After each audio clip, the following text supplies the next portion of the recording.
છોટાઉદેપુરના મોટી ટોકરી ગામે ફસાયેલી યુવતીનું રેસ્ક્યુ કરી બચાવવામાં આવી।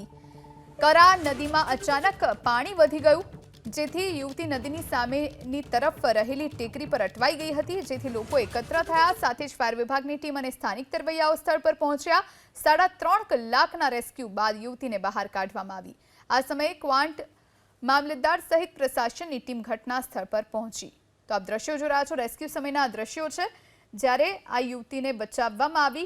3 કલાક કરતાં વધુ સમયની આ ભારે જહેમત હતી અને એ સમયે યુવતીને સહી સલામત રીતે બહાર કાઢવામાં આવી છે। મહત્વનું છે, કુદરતી હાજત માટે ગઈ હતી યુવતી અને ત્યારબાદ અચાનકથી પાણી વધી ગયું આ નદીમાં, જેના કારણે યુવતી ફસાઈ ગઈ હતી।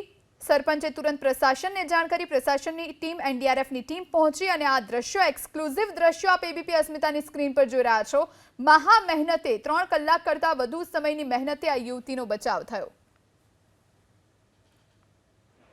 કવાંટ તાલુકાની કરા નદી મોટી ટોકરી ગામે આ જે નદી દેખાય છે, ધસમસતા પાણીના પ્રવાહમાં અહીં આ એક યુવતી ફસાઈ હતી। સવારે શૌચક્રિયા માટે ગઈ હતી ને આ યુવતી ત્યાં ફસાઈ ગઈ હતી। અચાનક જ પાણીનો પ્રવાહ વધ્યો। સવારે 8 વાગે ત્યાં એ ફસાઈ હતી અને હાલ 11:30 વાગે તેનું સફળતાપૂર્વક રેસ્ક્યુ કરીને બહાર કાઢી લેવાઈ છે। દ્રશ્યોમાં જોઈ શકાય છે, આ એ જ ટેકરી છે કે ટેકરી ઉપર યુવતી 3 કલાક સુધી ત્યાં ઊભી હતી।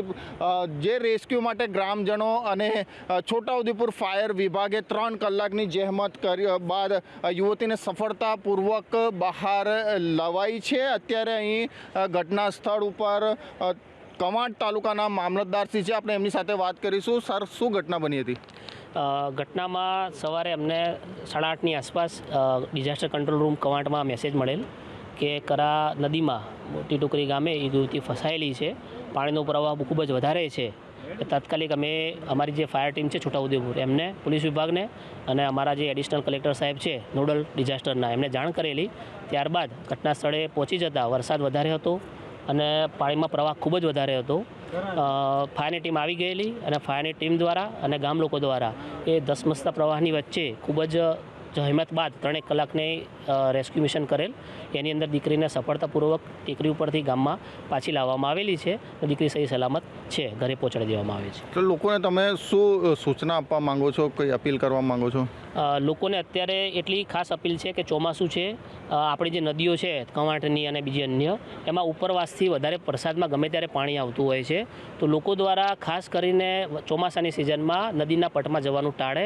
સાથોસાથ કોઈ પણ ઘટના કે તમને ધ્યાનમાં આવે છે તો તાત્કાલિક અમારો ડિઝાસ્ટર કંટ્રોલ રૂમ અને ગામના જે આગેવાનો છે એમની પાસે પણ નંબર હશે, તો અમને જાણ કરે તો તેના દ્વારા સફળતાપૂર્વક જીવંત વ્યક્તિને બચાવી શકાય। તો છોટાઉદેપુર જિલ્લાના કવાંટ તાલુકામાં આજે વહેલી સવારથી ખાસ કરીને ઉપરવાસ અને ગ્રામીણ વિસ્તારમાં જે રીતના વરસાદ વરસ્યો તેને લઈને નદીઓમાં ઘોડાપૂર આવ્યા અને મોટી ટોકરી ગામે જે આ ઘટના બની, જો કે ફાયર વિભાગ અને પ્રશાસનની જે ત્વરિત કામગીરી છે તેના કારણે સફળતાપૂર્વક અને સુરક્ષિત મહિલાને બહાર કાઢી લેવાઈ છે। માજીદ ખાન, એબીપી અસ્મિતા, છોટાઉદેપુર। 7:30 વાગે સંડાસ કરવા ગઈ હતી તો 1 કલાક લોડ આવી, પાણી આવી પડ્યું એટલે હું, એક ભાઈ હતો અને એક છોકરી હતી, તે મને ના પાડી કે 1 કલાક લોડ આવે છે એટલે તું ઉપર ચડી જાય એવું મને। હા, ઉપર ચડી પછી મને 4 ભાઈ હતા અને ફાયરિંગ કરીને મને બહાર કાઢ્યો।